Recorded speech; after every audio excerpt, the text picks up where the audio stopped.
Acá estamos efectivamente en la sala de streaming de RB2 Cerrado Independencia. Hoy recibiendo al ministro fiscal, el doctor Edmundo Jiménez. Es un placer recibirlo aquí, ministro. Buen día.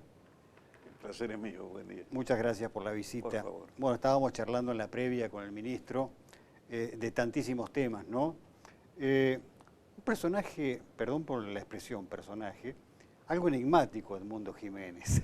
Ajá, sí. Porque tiene un perfil en general relativamente bajo, más allá de la actuación pública que ha tenido, bueno, mucho tiempo en la política, ahora en la justicia. ¿Quién es Edmundo Jiménez? Uy, qué pregunta. No soy yo quien debiera responder esa pregunta, me parece. Lo voy a ayudar. Bueno, a ver, ¿es sí. tucumano usted? Sí. Sí, tucumano, sí. De Tucumán. ¿Y su De familia? Tucumán, abogado, mi familia toda de Tucumán. Y bueno, yo trabajé mucho en la profesión de abogado, muchos años. De ahí cumplí alguna función pública en el gobierno de Ortega y luego en el gobierno de Alperovich como ministro de gobierno y luego ahora en la justicia como ministro fiscal. ¿Extraña la política? Ah, sí, sí. ¿Se extraña? Sí, extraño la política. La política es muy abarcativa en cuanto a las decisiones y a las acciones que uno puede generar porque tienen un impacto, digamos, en la sociedad general. Y eso uno lo nota desde que cuando, para hacer una comparación, ¿no? Cuando se ejerce la abogacía, uno dirime las cuestiones entre dos personas. Un juicio, sí, uno sí. gana, otro pierde, pero son dos personas las que discuten cuando, o poco más, pero así nomás, muy pocas, que sí intervienen en un juicio. Cuando en la política una decisión abarca toda la ciudadanía, ¿no? toda la provincia. Sociedad, claro, entonces, por supuesto. ese efecto, digamos, de las acciones, de las decisiones, del trabajo de uno, de la tarea, es algo que realmente atrapa, ¿no? Atrapa sí, y claro. es diferente. Bueno, ahora está... Y ahora de nuevo en la justicia, desde otro lugar, digamos, pero bueno, también la acción en la justicia es más abarcativa, pero dentro de un sector, porque claro, es solamente del sector, en este caso del Ministerio Público, de la acusación. La función que yo cumplo acá es la función de ejercer la acción que tiene el ciudadano para perseguir el delito. Es decir, cualquier ciudadano se ve afectado por un delito, aunque se le hayan cometido a otra persona, pero también le interesa que esto se castigue. Y esa acción es la que el ciudadano le confía al Ministerio Público para que el Ministerio Público persiga el delito y en el cumplimiento de esa función lo que hace el Ministerio Público es investigar y llevar esa investigación a los jueces para que los jueces decidan bueno, qué hacen, si condenan o absuelven o liberan o dejan de detener. Lo hace ¿no? Más o menos, no sé, trato de explicar más o menos cuál es la función de forma simple, pero esa es la función del Ministerio Público. El Poder Judicial es uno de los poderes donde todavía la sociedad no conoce exactamente cómo es su funcionamiento. Claro, es difícil porque es un poco bastante técnico, entonces por eso trato de explicarlo. Bueno, siempre se ha dicho, ¿no? El ministro fiscal es el jefe de los fiscales y los fiscales son quienes llevan adelante la acusación. Claro, llevan la acusación, exactamente.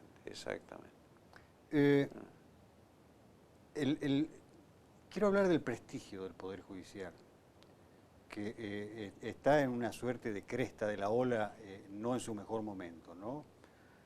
Entiendo yo por diversas razones, por muchas razones. Sí. ¿Usted cómo lo ve eso? Sí. ¿Es un desprestigio personal o es un desprestigio de todo el poder en sí mismo? Bueno, esto es un desprestigio, como usted le llama, que existe tanto acá como en todo el país, ¿no? Los poderes judiciales creo que deben... Sí, yo me refiero a la justicia en general, no particularmente. Sí, en general. Yo creo que esto se resulta porque los poderes judiciales no están dando la respuesta a la sociedad que la sociedad tiene derecho a recibir, digamos. No que reclama, sino que tiene derecho a recibir. Entonces, en muchos casos hay falta de de elementos suficientes, de jueces, de estructuras. En otros casos hay muchas demoras causadas por poca pericia quizá de funcionarios o de jueces o poco trabajo. Pero bueno, el resultado es ese, el resultado es que no hay una adecuada respuesta a la sociedad, entonces esto genera todo el desprestigio. Bueno, no sé, lo podemos ver en cualquier aspecto del Poder Judicial, no tanto en el aspecto civil, como en lo penal, Sí, como claro. en lo laboral. A lo mejor una persona va a reclamar una indemnización laboral y el juicio le dura 8, 10 o más años a veces, ¿no? Entonces, esta justicia que llega tan tarde, que en realidad no repara nada de lo laboral, que tiene incluso carácter alimentario lo laboral. Y le llega a los 8 años, no sé si voy a esperar 8 años para, Sí, se entiende, para cumplir con su finalidad, la indemnización o lo que fuera. Bueno, si es un desalojo, si es un peso, si es una indemnización por daño, si es una sucesión o lo que fuera, las demoras son tremendas. Si es un delito, también no hay, a veces no hay sentencias, se prescriben, a veces no hay investigaciones adecuadas. Faltan no se llega. ¿Eso se debe exclusivamente a una falta de recursos? Digo, falta de recursos ya sean humanos o materiales. Yo la verdad es que desde que a veces que he estado en alguna función pública, desde el Ejecutivo incluso, nunca faltaron los recursos al Poder Judicial. No sé qué sucedería si el Poder Judicial crece en la medida que es adecuada para dar respuesta, pero nunca, hasta acá nunca faltaron recursos. Al Poder Judicial siempre se le dio todos los recursos que pidió, e incluso todos los años el Poder Judicial tiene remanente, digamos, tiene excedente. Entonces, hasta acá no hay problema de recursos. Acá no hay problema. Hablábamos antes en la previa sobre el tema de la inseguridad y yo le preguntaba al ministro, y ahora lo voy a hacer públicamente, ¿qué responsabilidad, si es que tiene alguna responsabilidad o cómo funciona el Poder Judicial dentro de lo que es el delito en general, ¿no? Mire, esto es, no debemos caer nosotros en este folclore de la culpa la tiene la policía, la culpa la tiene la justicia por la puerta giratoria, porque ese es un folclore, digamos, que lo único que hace es quitarle la culpa a ambos, porque si uno lo culpa al otro y lo culpa a y la sociedad queda en el medio sin responsables. En realidad, los responsables de la inseguridad son todos, porque la seguridad responde a un sistema en donde está la policía, el Ministerio Público y los jueces. Y bueno, y en otro plano la legislatura, que es la que le provee de las leyes, pero en realidad estos tres estamentos son los que responden al sistema de la seguridad. Cuando el delito se comete, hay que mirarla a la policía, porque hay una falta de prevención. No hay un cuidado para que el delito no se cometa. Cuando el delito no se investiga, hay que mirar al Ministerio Público y a la policía, porque se investiga por el Ministerio Público con el auxilio de la policía, y el Ministerio Público tiene que ser el que lleve todos estos elementos al juez para que el juez resuelva si condena o si absuelve. Entonces, si nunca se condena a nadie, no va a tener seguridad por más que la policía trabaje bien. Si la policía no trabaja bien y hay una cantidad de delitos que no tienen pruebas, que no tienen, que se incrementan la cantidad de delitos porque no hay prevención, entonces tampoco, por más que los jueces trabajen bien, no va a tener seguridad. Yo, es decir, trato de explicarme así simplemente cómo es el esquema de seguridad.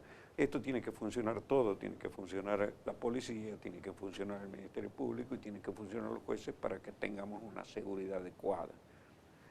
Lo llevo al plano de la actualidad, si se quiere, ya no tanto en las generalidades, porque la lucha contra el narcotráfico es muy actual, cada vez más todavía, ¿no? Sí. Bueno, hubo muchas idas y vueltas con esta denominada ley de narcomenudeo, Sí. o sea, permitir que la justicia provincial pueda trabajar, investigar, eventualmente condenar el narcotráfico, que de por sí creo que es un delito federal, ¿no es cierto? Y bueno, ¿cómo está viendo la marcha de esto? Porque ahora hay otra vez un impasse, creo que se va a poner en vigencia recién a mediados del próximo año. Este tema del narco a ver, yo voy a tratar de ser simple. Primero decir que el problema de la droga es el problema más importante que tiene nuestro país. El problema más importante que tiene nuestro país es el problema de la droga. Ahora, este es un problema que le corresponde a la nación. ¿Por qué le corresponde a la nación? Porque la Constitución Nacional le da la competencia a la nación y porque los pactos federales que son la base de la formación de esta república también le dan a la nación. ¿Y por qué se lo dan a la nación? Porque es un delito que trasciende las fronteras de las provincias, incluso de la misma nación. Correcto. Ahora, ¿qué significa la ley de narcomenudeo? Que divide ese delito en dos. Las cuestiones menores las atiende la provincia, las cuestiones mayores las atiende el Poder Federal, claro, la nación. Esto legalmente tiene muchas dificultades legales. No se puede dividir un delito en dos y no se puede dividir una competencia en dos. Pero estamos frente a un problema que tenemos algo que hacer nosotros, porque si la nación no hace o no hace lo adecuado o no da la respuesta adecuada, porque evidentemente no la da, ya que hay un incremento importante, nos está afectando a nosotros. Es seguro. Entonces algo tenemos que hacer. Yo creo que con el respecto a la ley de narcomenudeo, existen los problemas de tipo legal, pero también existen los problemas de tipo estructural. Es necesario no mentirle a la gente, es decir, de pronto yo me hago cargo del narcomenudeo y la gente generarle una expectativa de que el problema va a tener algún camino de solución o alguna probabilidad de una mejor respuesta, y resulta que la respuesta es peor. En muchas provincias que se aplicó esta ley del narcomenudeo, diría que en casi todas no tuvo buen resultado.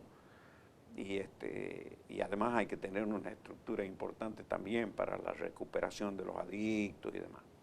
En esas condiciones tendremos que resolver el problema legal y hacernos cargo del narcomenudeo. Pero existe una solución intermedia. Existe una solución intermedia y que satisface esta inquietud de decir, algo tenemos que hacer. Hoy las fuerzas de seguridad provinciales, cuando encuentran droga, la pasan inmediatamente al federal. Sí. Perfecto. Pero no tienen las fuerzas de seguridad provinciales las facultades para hacer los allanamientos, las detenciones y las medidas previas de la investigación para ayudarlo, digamos, ayudar a las fuerzas federales y a los jueces federales, que por otro lado son muy pocos, ¿no? Sí, claro. Dos jueces federales no pueden resolver todo el problema. Yo creo que ahí también habría que ver de incrementar algún juzgado, pero desde la provincia podríamos tener las facultades para tomar medidas, para hacer investigaciones, para como le digo, para hacer allanamientos o detenciones, y inmediatamente ponerlo en la órbita del federal, incluso cumplir con tareas que nos pida el federal de investigaciones o de medidas, ayudarlo en eso. Yo creo que esa sería una solución que resuelve el problema legal, y en la medida que se capacite, porque también para este delito es necesario una capacitación especial, y que se le dé recursos a las fuerzas policiales y a los tribunales, digamos, ir incrementando esta colaboración hacia la justicia federal. Yo creo que esta es una solución que podría conversarse y que podría llegar a satisfacer esta inquietud. Seguro, de decir, no puedo no hacer nada frente a este problema tan grave que la sociedad lo estamos viendo todos los días, padeciéndolo diariamente en los chicos, en los jóvenes, Y bueno, y en todos los estamentos sociales, porque la droga no perdona nada, ¿no? Se instala Ministro, en todos lados. Ahora, sí. yo Agregue. quiero agregarle una cosa porque hay algo que me ha llamado la atención. Es importante que la sociedad también se defienda. ¿De qué manera? La sociedad también se defienda de este flagelo que es la droga. Y hace una semana, en esta semana, me mandaron desde Concepción, desde el sur de la provincia, Sí, sí. una versión que parece que está circulando, viralizándose en la red, en donde en algunos lugares del sur de la provincia la sociedad está denunciando quiénes son los que Los famosos los dealers, que venden ¿no? los famosos dealers, Claro. Es que de alguna manera la sociedad está defendiéndose, Es una manera, claro, por supuesto. poniéndole al frente a la policía y a la justicia, diciéndole estos son los delincuentes, ¿no? Es importante eso. Una última, relacionada lógicamente con el funcionamiento de la justicia, pues se ha hablado muchísimo y todavía se sigue hablando de la denominada puerta giratoria. ¿Es real o es parte de ese folclore que usted aludía recién? ¿Hay una puerta giratoria en la justicia? Hay una puerta giratoria en la justicia. Ahora, con el nuevo código que vamos a aplicar desde mayo, esperemos que esta puerta giratoria se frene. Está aplicándose el código en Concepción y ahora en mayo lo vamos a aplicar aquí. ¿Hay ¿Y a resultados qué ya se de- debe? En a realidad, ver. ¿qué es la puerta giratoria? La puerta giratoria pues, significa que las personas que ingresan a la justicia son puestas en libertad, ¿verdad? Ahora, esto se puede deber a varias cosas, a que las actuaciones policiales y de investigación no son suficientes para que los jueces los detengan, entonces salen en libertad. Claro. O se puede deber también a que dentro de la justicia hay una gran cantidad de causas que no llegan a fallarse. Al no fallarse, No cerrar el proceso. no cerrarlo, no sé cómo decirlo para ser más, Sí, más- sí. al no condenarse, digamos, al delincuente, ese delincuente no tiene antecedentes y la próxima vez que delinque vuelve a salir en libertad y ese otro delito tampoco tiene sentencia y vuelve a salir en libertad. Esa sería la parte de la puerta giratoria y responsabilidad de la justicia. Y la parte de la puerta giratoria y responsabilidad de la fuerza de seguridad sería que de las denuncias que le formulan de los delitos, resultan que todos son autores desconocidos, o las personas que vienen detenidas no traen las pruebas suficientes para que el juez las resuelva y las condene. Se entiende, clarísimo. Entonces, como le decía, es un sistema, tenemos que funcionar todo. Ahora, con el nuevo código, con la oralidad y con el nuevo sistema, están saliendo ya en Concepción, donde está aplicándose en el sur de la provincia, sentencias rápidas. Entonces se ha comenzado a condenar a los delincuentes y ya cuando tienen un antecedente, Ya la no, próxima vez es quedan distinto, detenidos. claro, Quedan por supuesto. detenidos. Bueno, Así simplemente agradecerle la gentileza de haber aceptado la invitación, de haber estado este ratito con nosotros y por supuesto desearle lo mejor, Edmundo. Muchas gracias. Felices fiestas y feliz año Que próximo. el 2020 venga con todo. Bueno, el ministro fiscal entonces, el doctor Edmundo Jiménez, tomando este cafecito al paso aquí en LB12 Radio Independencia.